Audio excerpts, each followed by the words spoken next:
These guys trying to solve all these problems, all he needs is Bitcoin. Solves all this shit. Like that's what I read a handful of articles. I'm like, this guy needs to know more about Bitcoin because it would just solve all of his problems. That's dope.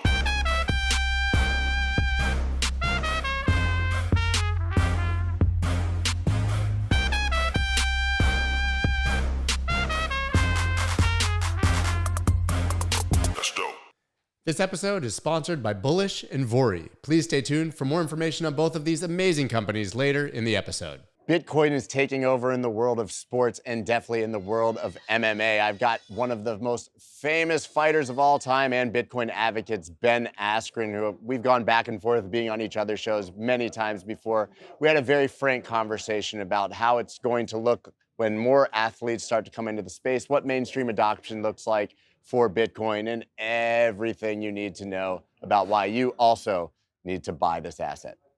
He's the guy I kind of always dealt with, and I got like, I don't know, I just developed like kind of a friendship with him, you know? And he was classically educated, Ivy League economics, and he wants like, he started harassing me about Bitcoin like when it was like $5,000, like right after March 2020, you know? And I was like he would tell like, just randomly text me, should I buy it? What's this? What about that? Government's gonna shut it down, and he still hasn't bought any. You know, I know, right?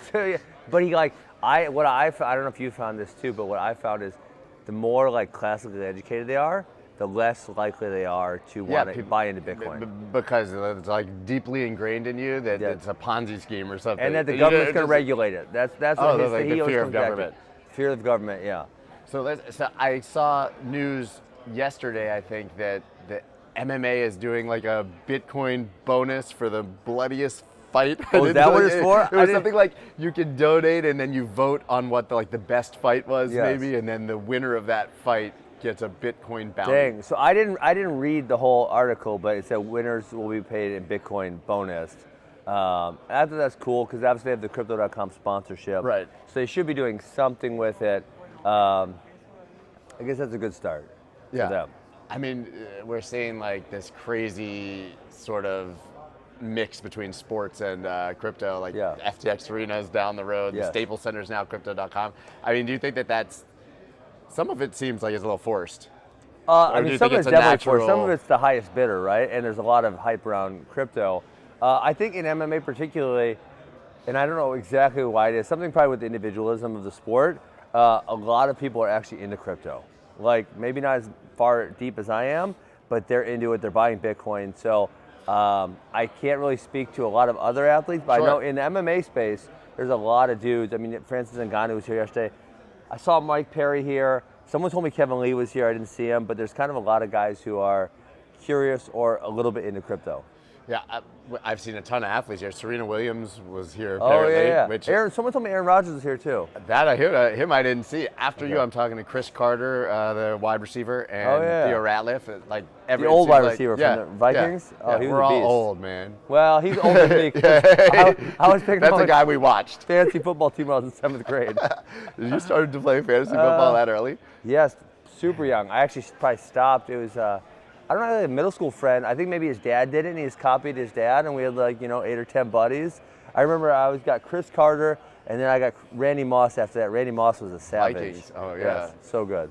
But do you think we're seeing like a groundswell among, I mean, you can't speak for celebrities and athletes in general that are starting to come in? Yeah, I think it's, I'm sure you went in earlier than me, but I got in August of 2017. It was just before that, yeah. It was this weird, awkward space. It was so hard to do everything. No one knew anything. And I don't want to say it's mainstream yet, because it's definitely not. I don't remember, someone just wrote an article, and I was reading it, and we were talking about, more mainstream adoption. Like, if I talk to any of my just regular buddies, they would probably have some type of opinion on Bitcoin, right? But how many of them actually use it? And it's probably like 1 in 40. Right? How many hold any significant portion of their wealth in it? It's probably 1 in 100. Of my so obviously I have crypto friends that of course. More than that, but of my regular friends, almost none of them hold any real value in it. And like my one buddy last week was like, well, should I get the BlockFi crypto rewards credit card?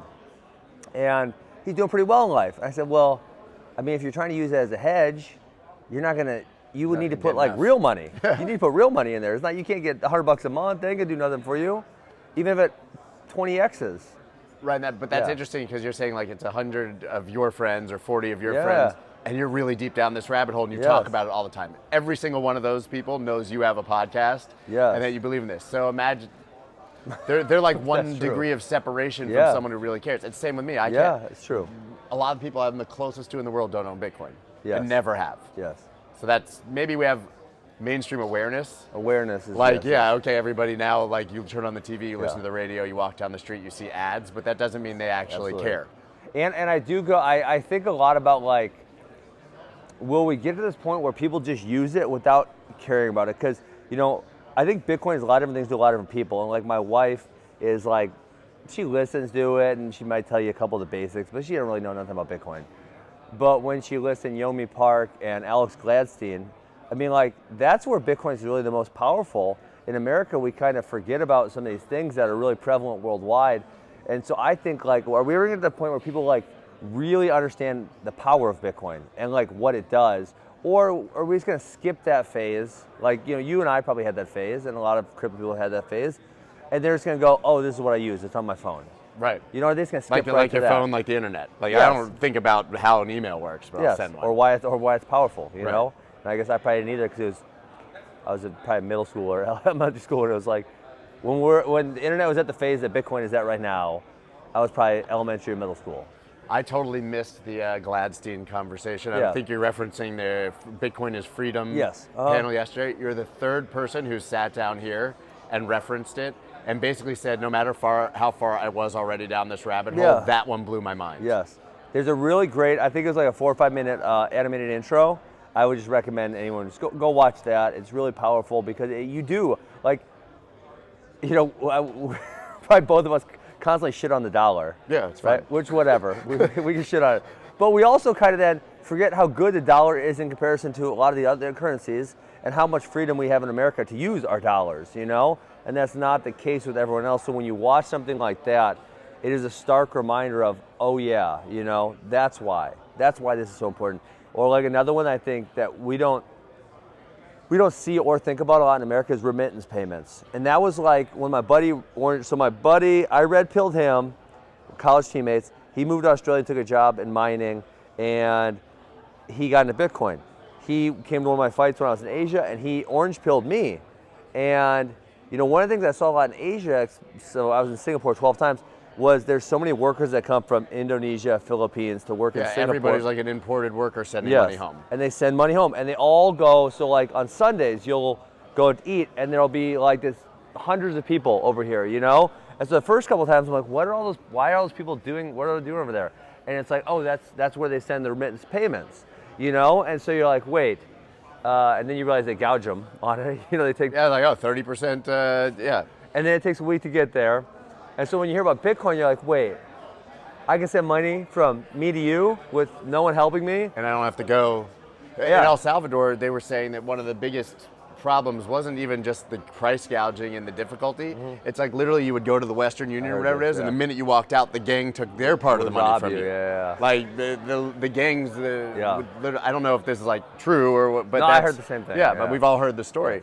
Right, so it's like even a matter of safety. Like I want someone to send me my money to my house, not. Yes. It's just like you obviously look over your shoulder when you use an ATM. Right?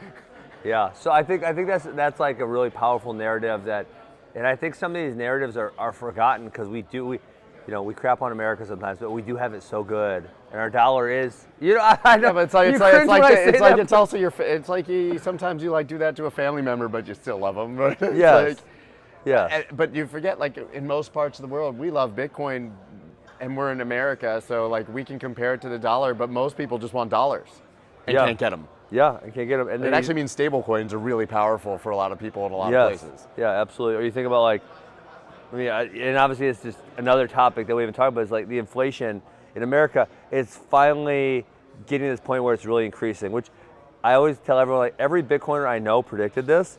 Zero mainstream economists predicted it. They all said it wasn't going to happen. But in other countries, it's so much worse, right? Venezuela, Argentina, et cetera, et cetera. And we haven't really had that episode. And I think if it happens in America, it will be a big like wake-up call for all of us. But I think it is happening, and I think yeah. what's crazy, not like, I don't think we have hyperinflation. We're not Yes. Venezuela, but they say it's 7.8%.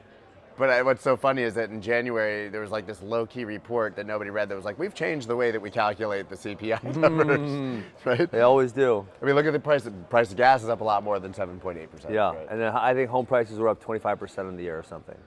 It's insane. Insane, yes. But like, what does that mean for your average person? All those friends of yours who still don't get it, like, are they at least saying, well, my house really is expensive now? Yeah, well, the thing about the house is that Or you're like that, I'm psyched, my house is expensive, it's going up in value. it appreciates, but then you got to go buy something. You got to live somewhere else or buy something else. Like home prices by us are insane right now.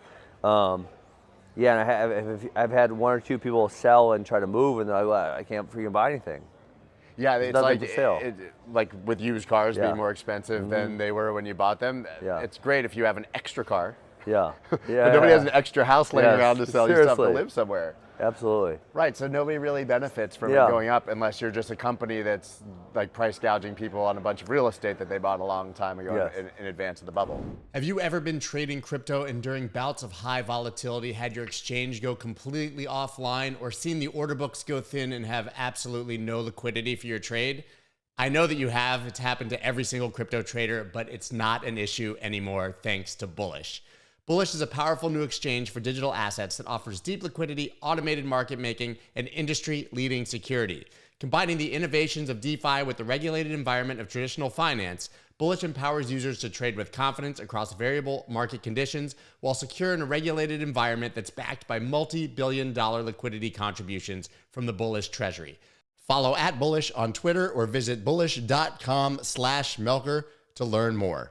I'm currently wearing the most comfortable clothing on the planet. Are you? Unless you're wearing Vuori, then your answer is obviously no. Guys, if you've listened to my live streams, then you've probably heard me rant and rave about this incredible company. We love them so much that we reached out and did a sponsorship deal after I've already been talking about them for months. Yes, it's athletic wear, but you can wear it almost anywhere, and it's the majority of my wardrobe. Seriously, I wear these clothes all the time. If they would make a tuxedo, I would have worn it to my wedding. And you can feel great about wearing these clothes as well because they're offsetting 100% of both their carbon and plastic footprint. Guys, wearing Vuori is an investment in your happiness and your comfort. I am serious. These clothing are incredible. Get 20% off of your first purchase at Vuori.com/Melker. That's VUORI.com/MELKER. If you're not wearing these clothes yet, you need to go get them right now. So I don't know what's going to happen to all my friends who don't buy Bitcoin, because I have convinced a handful. Nothing like I think my mom and her husband, I think I got them to buy $6,000 worth of Bitcoin, somewhere around 20. So it's probably worth. So they're It's fine. not nothing. But they did well. They've done have well done so well. far, right? Yeah. But I didn't get anyone to buy it, or maybe I got one person under 10. I got some people to buy it at 65. 65,000 or 6,500? 65,000. No, I got people. Well, I can be blamed for dollar cost averaging people in. I never stopped talking true. about it. But it's funny. So, okay, you got your mom. That's good. And then, they actually bought.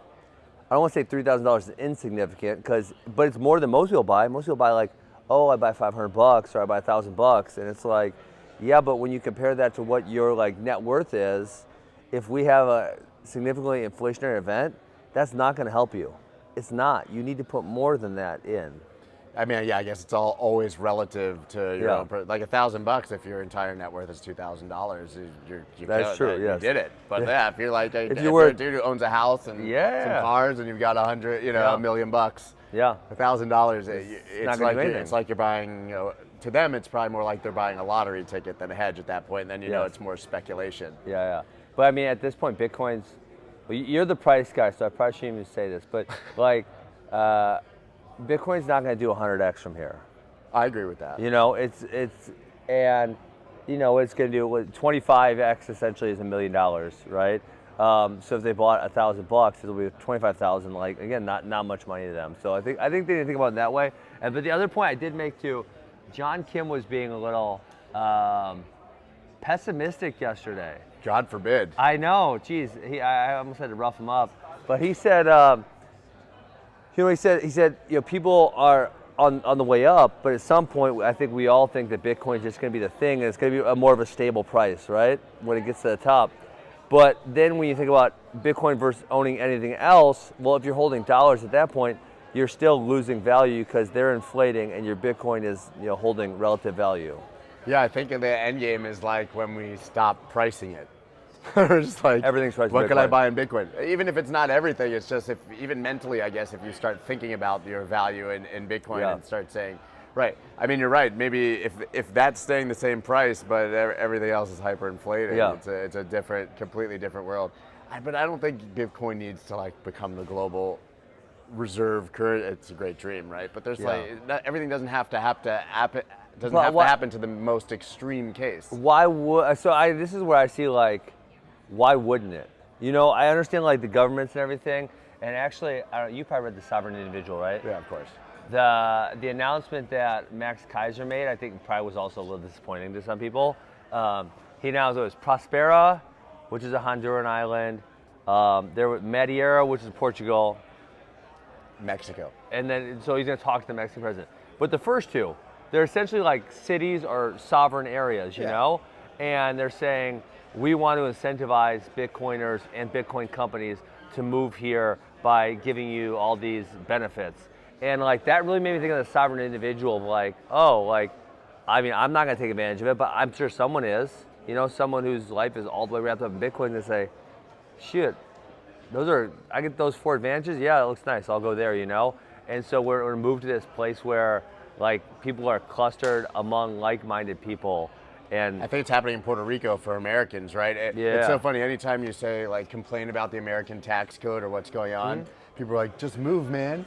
And I'm like, you clearly don't understand that my taxes are following me wherever I go. You can't just move to Portugal and stop paying taxes, but you can go to Puerto Rico and pay 4% well, you would have to you'd have to renounce your citizenship. Yeah, but I think even if you have a certain amount of wealth, even if you renounce your citizen, they still like make you pay for like another 10 years or something. Really? I can't remember what the quote is, but like cutting off your citizenship does not even eliminate your tax burden. Eventually it does. Eventually, okay. It depends. I think if you have already $2 million and you try to move off, then it triggers like, but how do basically they if you're rich and you go. Just tell them you lost your keys. Well, they just know, it was a boating accident. Yeah, seriously. But I guess if it's in crypto, then they wouldn't know at all. But you can go to Puerto Rico, and we're seeing people move their entire families, their entire lives there just for that tax benefit. Yeah. So you're right. Like if you're from somewhere else in the world where you can move, unlike the United States, there's a guy, Nomad Capitalist. Go where you're treated best. Yes. Right. That's what he says. He's always kind of pushing for a second or third passport, an option to escape. And so I think it was my wife's brother actually maybe was kind of really into him, and I started looking at some of the stuff, and you know what I thought, Scott? I thought these guys trying to solve all these problems, all he needs is Bitcoin, solves all this shit. Like that's what I read a handful of articles. I'm like, this guy needs to know more about Bitcoin because it would just solve all of his problems. Yeah, we like to say, I don't think Bitcoin fixes everything, but it definitely fixes a lot of shit. Fixes a lot, yeah. All right, man, where can everybody find you, check you out after this? I'm at Ben Askren, Twitter. I don't really use Instagram. I'm on there. I don't really love it. I like Twitter. I enjoy Twitter. Me too. Thoroughly. I'm on Facebook. Also don't really post there. Yeah, him and John have one of the best podcasts No, in the we game. retired though. Okay, him and John had one of the best podcasts in the game. So 2 weeks ago, I was on that like within a month. You can't expect. I wanted to retire at episode 100. I said we did 100 episodes. We've been doing this for like a little over 2 years. Episode 100, great place to stop. And he's like, no, man, I really like it. And what he told me that made me want to keep going was, he said, we get to talk to all these really cool people. We get an hour of their time. Yeah, you couldn't just say, hey, do a phone call to me for an hour, right? To most of these people. You would have never sat down with me ever. Yes. Okay. So it's hard. This guy. No, but seriously, like we've been doing this a while now. But hey, let's sit down and talk. You know, like that's a weird proposition, but hey, come on my podcast, like that's normal. Yeah. So it's like the best free college education from the best professors in the world. It's absolutely. Really So he talked me into it, and so I'm like, okay, you're right. I would never would have got to talk to all these really awesome people and learn all these things if we didn't have the podcast. Let's keep going. And then 8 episodes later, he goes, hey, I'm going to do this startup. I don't really have time anymore. Oh, that makes sense. I was going to say, John. I'm afraid for the world if John doesn't have anywhere to focus his energy. He does, yes. Energy's out of control, man. So all right, dude, thank you, man. I appreciate it. I'm glad we finally it. got to meet in person. Yes, sir. All right, awesome. Dude. Thank you so much for listening to this episode. If you haven't already left a rating or a review on Apple Podcasts or Spotify, please do that now. Spotify just added ratings, so please go ahead and click that 5-star. I'll see you guys next time.